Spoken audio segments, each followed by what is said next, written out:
بسم الله الرحمن الرحيم. النهارده هعمل قرص بتاعت الفرون اللي هي مع عجوه او منين مع بعض، قرص ومنين مع بعض. بصوا دول 2 كيلو دقيق، وانا هحط معلقه ملح وهحط قرفه بس بسيطه عشان مش تغمق، وهنا الخميره عشان بس الصوره لو مش واضحه. وهنا يا ستة هحط عليها 700 جرام سمنه. بصوا السمنه وترميلتها والله تقولوا بلدي. فانا خدت معلقتين اهم، وهحط عليهم حبه سمسم وهحمصهم سمسم ابيض اهو. هنحط دول على الولعه وارجع لكم تاني. اما السمسم بقى يسخن على الولعه. ودي ميه، انا مش رضيتش احط لبن عشان ايه، مش عايزاها طريه. هحط انا بقى السكر القرفه والملح على بعض كده، وهحط الخميره. ممكن تحطوا الخميره على الميه، ممكن ايه تحطوها على الدقيق كده عادي. انا حطيت بقيت نص الكيس التاني، يعني ايه مش حطيته كله. هي الخميره دي ما شاء الله نشطه وبتخمر بسرعه. هو السمسم اتحمص وجميل ازاي بقى. انا هسيبه بقى يهدى شويه عشان ايه، انا حطيت الدقيق عليه خميره، ما السخونيه مش تموت الخميره. الميه دي انا حطيت عليها 3 معالق سكر عشان حسيت ان السكر خشن فهيخرس في العجين، فقلت اما احطه وبعد كده ميه عاديه. الميه دي بقى بالتدريج، او عايزه تغيره وتحطي لبن رايب لبن فريش، دي حاجه ترجع لك. انا فضيت بقى السمسم اهو، يكون يعني دافي برضو، ما تحطيش ايه حاجه سخنه كده على طول كده. بعد كده بقى بتقلبيه وتبسيها شويه. هنزل بقى بالسمنه كده اهو زي ما هي، مش مقطوعه ولا حاجه لانها قادحه حبه اصلا، فانا مش عايزاها ايه برضو تحرق على الصدر، وهي كده بتبقى ريحتها حلوه. غير ما بتحرقيها بتزيد في سخونيتها جامد، فبتتعب برضو. فانا بقى هبسها بقى عادي، اللي هو البس العادي وارجع. بصي هتقعدي بقى تبسي تعملي كده زي امهاتنا زمان او جدادنا، تفركي السمنه كده مع ايه، مع الدقيق، تغلغلوا مع بعض. وبعد كده بقى هننزل بالميه. هتحطي بقى تعملي حفره كده في النص وتحطي الميه كده بسكر. بعد كده ايه تنزلي بالميه التانيه برضو كده. الميه دي بالتدريج بقى او اللبن. بعد كده بقى تعجني عادي. العجن ان انت عدانك راحه جايه كده، تحطي العجين وتلمي كده وتعملي كده كده، وتجيبي من تحت لفوق لحد ما تنعجن بقى كلها معاكي، تطلع عجينه في الاخر. انعجنت بقى جميله زي بصي طريه حلوه. انت حسب بقى انت بقى ما تحبيها، يعني عايزه تحبيها ناشفه هتزودي الميه، عايزاها دايبه هتقللي الميه زي الكعك كده. ونغطيها بقى ترتاح شويه كده على قلبها كده. اما تجهزي مثلا العجوه، تجهزي الصاج، تبقى ايه الصاجان بتاعتك او الصواني تكون هي ارتاحت. بعد ما العجينه ارتاحت بقى هنرجع. عملنا العجوه، ممكن مش تخمريها ولا تريحيها عادي وتشتغلي عادي برضو، بتنفع برضو. بس الجو شتا يعني عشان تاخد وضعها براحتها بقى كده اهي.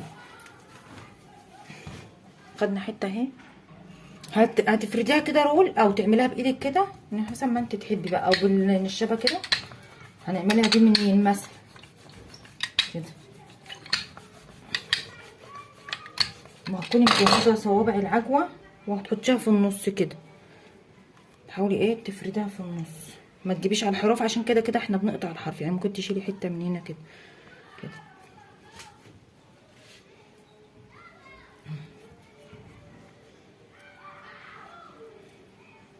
كده، وتروحي ضمهم على بعض كده الاول كده.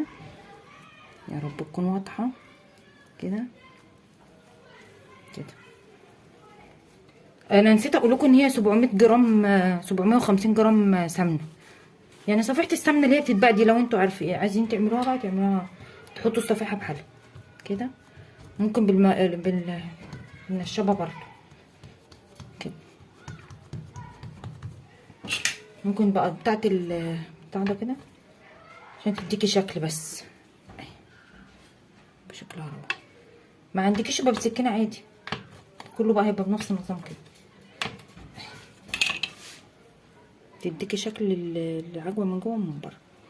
ممكن تنقشي القطعتين اللي اتبقوا اللي هما الديل دول بقى بيبقوا فاضيين، بترجعي تعيديها تاني كده وتعمليها بقى قرص عادي، او تكملي منين تاني.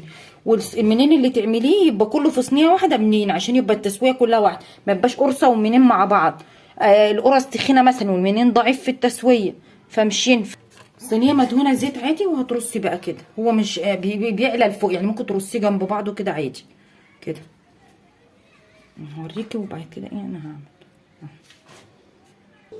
انتي عملتيها بايدك كده، قفلناها كده، بدك تلفيها بقى رول كده، وتخلي تحاولي ايه تمشي القفلات تبقى كلها واحد زي كده مقفوله اهي. ممكن بقى تسيبيه كده زي ما هو كده يعني، مش بططناه كده بايدينا، لا. هتروحي واخده بس اول حته كده، وبتروحي قاطعه مثلا صابعين كده، بدنا بقى زي كده، وهنحشيها بتاع ده سمسم على الوش. هنحط لها بقى بيض وسمسم مثلا، او اي اللي انت عايزاه كده اهي. بدناها كده برضو، دي حلوه، ممكن برضو تبقى ايه جميله برضو. ممكن فكره تانية برضو من نفس زي الرول، برضو هتعملها برضو ايه مثلثات كده زي ايه كده، برضو تحطوا عليها ايه سمسم. اي افكار بقى، الحاجات دي بتفرح العيال كده. وهي كلها عجينه واحده، وشكلي فيها براحتك.